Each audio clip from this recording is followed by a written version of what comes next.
Alright, I'm going to be making a video tutorial on how to make a drone inception picture like this one here.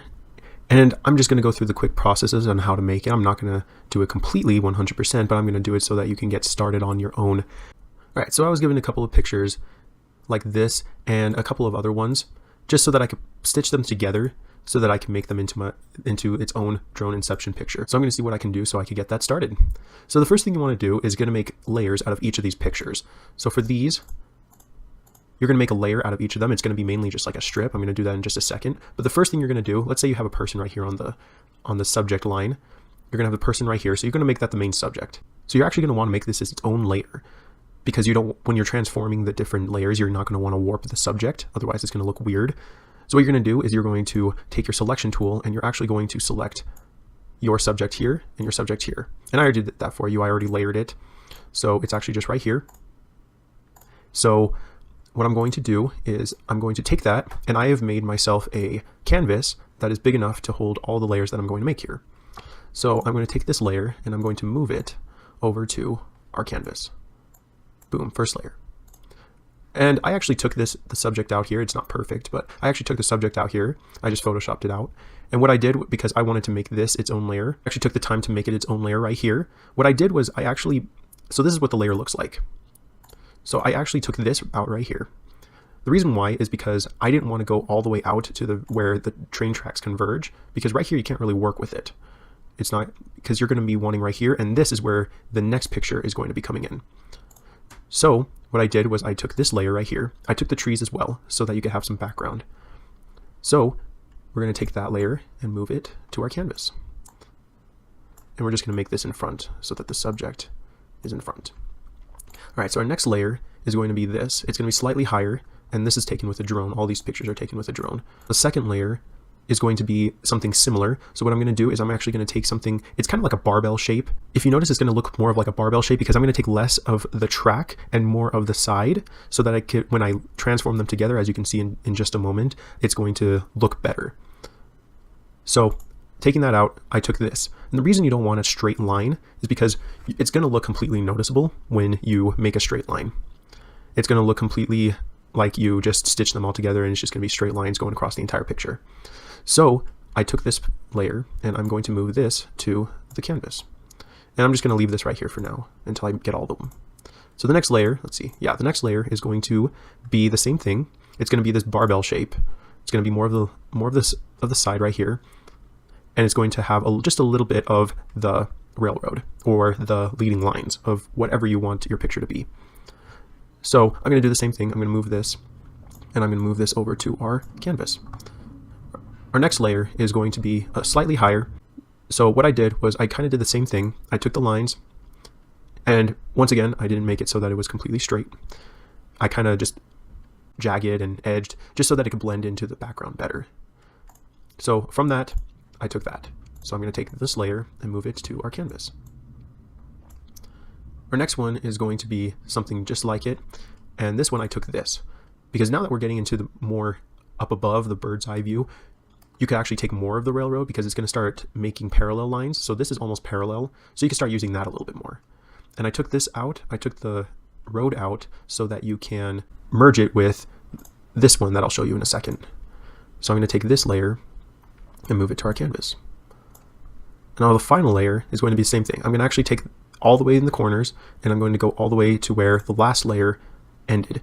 In this one, it turned out well because it was just a street, and we're going to work with that later. And we're going to take this street here, and this is what I took out of it. I might have to erase this little section later, but we'll see how it goes. So I'm going to take this and move it on our canvas. Okay, so now that we have all of our layers on the canvas, we're going to go and do the hardest part, which is basically making the layers fit together. I'm going to warp each of these layers so that it kind of bends, so that it goes up. Because if I were to just take this layer, let's say the second layer, and bring it down, bringing this down as well. All right, so if I were to just take this down, obviously we're going to have to enlarge it a little bit. So let's enlarge it just so that right there, perfect. It doesn't have to be perfect right now, just make it so that it's somewhat in the general shape. All right, because if you take this right here, it's going to be jagged. It's going to have a straight line right here, and it's going to have a straight line right here. So what I'm going to do is I'm going to warp it. I'm going to go Control T, and I'm going to select this warp button, and I'm going to pull it from the edges right here. And when you're going to warp something, you got to know what each of these warp handles do. And basically what you're going to do is throughout the entire image, you're going to play around with each of them. Honestly, I'm not going to do a set thing. I'm going to do a basic pattern for each of these, but honestly, you just fake it till you make it. That's basically what I do. But the main pattern for each of these layers is I'm going to pull the bottom corners of each of them outward. And then these handles right here, they kind of move the middle. They kind of move the middle of the picture here. And this moves kind of the middle of the picture here. So I'm actually going to pinch this from the center. And you don't want to go too bad. You don't want to warp it so crazy that you're going to stretch out a bunch of pixels so that it looks really warpy and crazy. But you're just going to make it so that it kind of follows this point. So I'm going to stretch out each of these layers, and I'm going to be ready in just a minute.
Now the train track is pretty much aligned to the best we can get.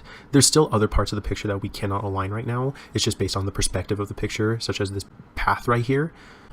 It's going to be pretty hard to do anything right now because the layers are separate. So I'm going to wait on all of this so that I can work with combining them later on after I merge the layers. Okay, before I go ahead and merge all these layers so that I can easily edit what's here, I'm going to go through each of these layers and make sure that they match each other before I merge them. So I'm going to make adjustment layers for each of them. So I'm going to start out with, I'm going to try to imitate this one right here. So I'm going to click on this one, and I'm going to edit the adjustment right here, and I'm going to bring down the brightness, and I'm going to make a clipping mask. I'm going to raise the brightness just a little bit. Looks like we need some green, so I'm going to take some green from it. Now some blue. And then I'm going to do the same thing for all the other layers, just make it so that it matches the one below it.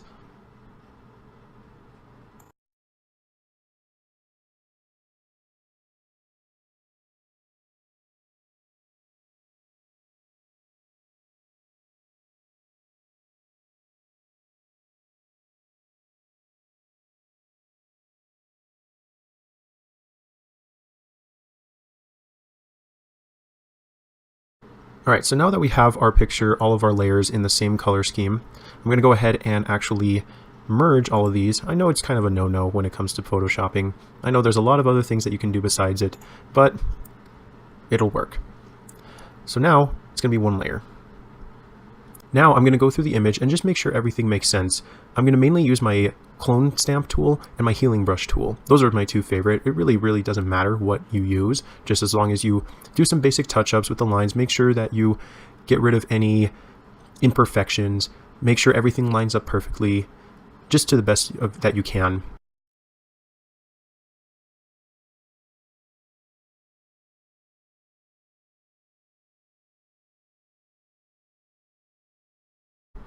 Add some shadows if necessary.